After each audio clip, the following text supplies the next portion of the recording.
শীতের সকাল আর রনি বসেছে এখন পড়তে। তো পড়াশুনোর মাঝে মাঝে কিন্তু গল্প আমাদের হতেই থাকে, তার মধ্যে কিছু আলাপ আলোচনা এইসবও তো কিছু হয়।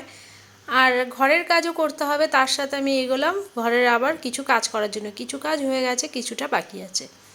জামা কাপড় কাচতে দেবো। এই যে দেখো জামা কাপড়গুলো সব এক জায়গায় করে রেখে দিয়েছি, আর ডাব্বাটা খুলে দেখছি সার্ফই ওর মধ্যে শেষ। তো এখন আপাতত আমি এখান থেকেই নিয়ে দিয়ে দিলাম। আর একটা ঘটে গেল অঘটন, আমার ফোনটা ধপাস করে পড়ে গেল নিচে।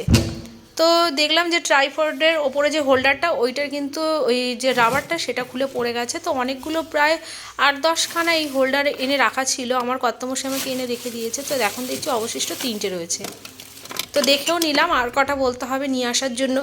আর ফোনটা আচমকা পড়াতে আমি একদম ভয় পেয়ে গেছি, আমি ভাবলাম হয়তো ফোনটা গেল। তো যাই হোক, ফোনটার কিছুই হয়নি, ফোনটা ঠিক আছে।